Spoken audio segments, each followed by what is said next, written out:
Bienvenue dans Poker Builder. Aujourd'hui, on va analyser une main complète de A à Z, sous forme d'étude de cas. L'idée est simple, je te raconte une main réaliste, street par street, et à chaque étape, je te donne 3 options possibles, avec l'objectif derrière l'action. Value, bluff ou contrôle du pot. Contexte. On est en cash game online, format 6 max, blinde 0,50, 1 euro. Les stacks. Tout le monde est à peu près à 100 blindes. Les profils à table. Moi, joueur plutôt solide, pas en mode gambit, je cherche des spots simples et rentables. Vilain principal, au bouton. Profil régulier agressif, qui se baie souvent et met la pression, mais capable de folder quand la ligne raconte une histoire crédible.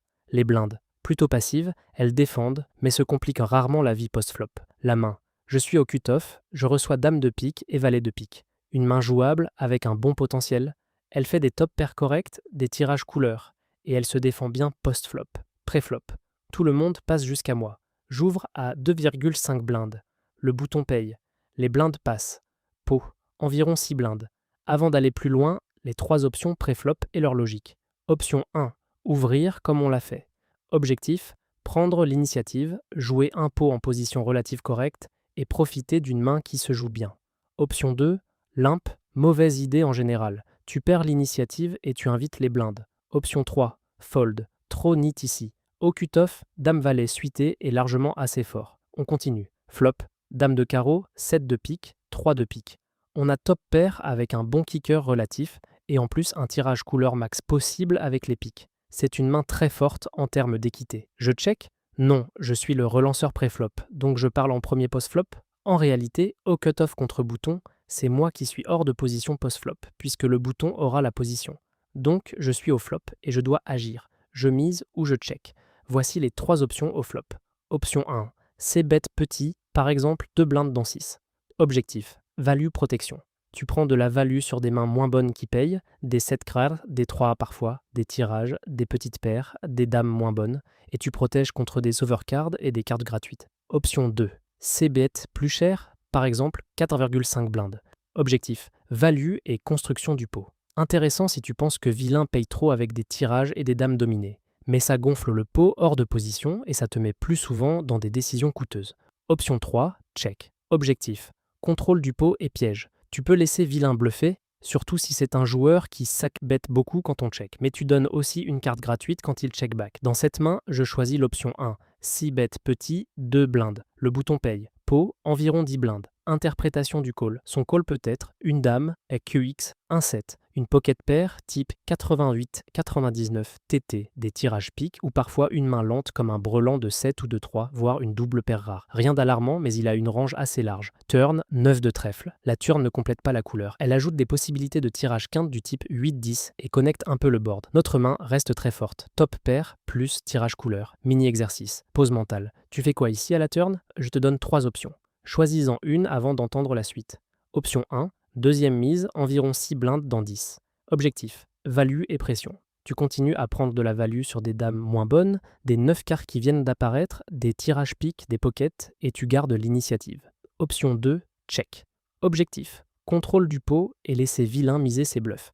Comme tu es hors de position, ça peut éviter de te value cut contre une dame meilleure et ça garde ses mains faibles dans le coup. Option 3, overbay ou grosse mise, style 9, blinde dans 10. Objectif, polarisation. Tu représentes très fort, mais tu risques de faire folder toutes les mains que tu bats et d'être payé surtout par mieux ou par de gros tirages. Ma ligne ici. Option 2, je check. Pourquoi? Parce que contre un bouton agressif, je veux lui laisser l'opportunité de miser ses airs. Et avec top pair plus tirage couleur, j'ai une main qui supporte très bien un check raise si la situation s'y prête, ou un check call confortable. Vilain mise, 6 blindes dans 10. Maintenant, nouvelle décision.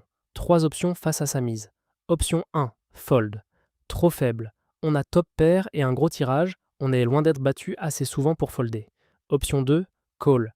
Objectif, contrôle du pot et réalisation d'équité. Tu gardes ses bluffs, tu évites de faire grossir le pot contre une range qui peut contenir des dames de meilleur. Option 3, check raise, par exemple à 18 blindes.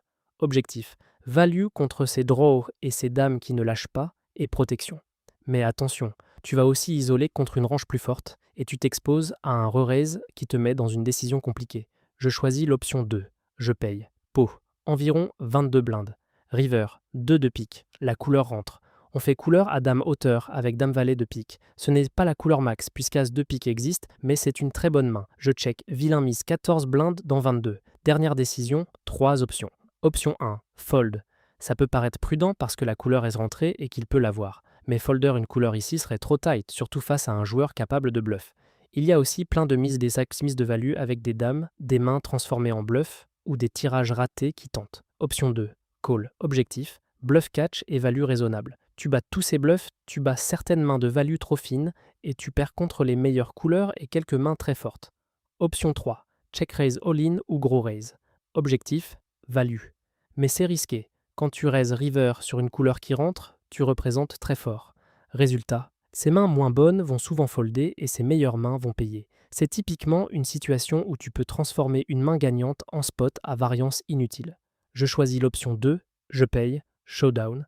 Vilain montre roi de pique et 10 de pique. Il a une couleur roi hauteur, donc il gagne. Ça arrive. Mais ce qui compte, c'est la qualité de la ligne. Débrief simple, street par street. Pré-flop. L'ouverture est standard, on prend l'initiative avec une main jouable. Flop.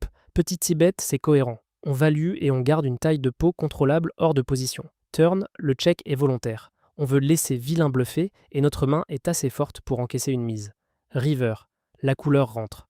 Le check call est une ligne très saine. On évite de se value cut en relançant et on attrape les bluffs. Ici, on tombe sur mieux, mais contre l'ensemble de sa range, le call reste souvent la meilleure option. Ce qu'il faut retenir, avoir un objectif clair à chaque mise. Quand tu mises, demande-toi, est-ce que je mise pour value, pour bluff ou pour contrôler le pot? Si tu ne peux pas répondre simplement, c'est souvent le signe que tu devrais choisir une option plus sobre, comme check ou call. Une règle actionnable. Hors de position, avec une main forte mais pas invincible, privilégie les lignes qui gardent les ranges adverses larges, petits sizings au flop, puis davantage de check-call sur turn et river contre les profils agressifs. Une erreur à éviter. Le piège classique, c'est de s'auto-motiver à relancer river parce qu'on a touché quelque chose sans réfléchir à qui va payer. Si ton raise ne se fait payer que par mieux, alors tu transformes une main correcte en erreur coûteuse. Si tu veux progresser plus vite avec des outils simples, des contenus structurés et une plateforme pensée pour bosser ton poker au quotidien, va faire un tour sur pokerbuilder.com. C'est une plateforme tout en un pour joueurs de poker. Apprendre, s'entraîner et construire un jeu plus solide. On se retrouve dans le prochain épisode de Poker Builder.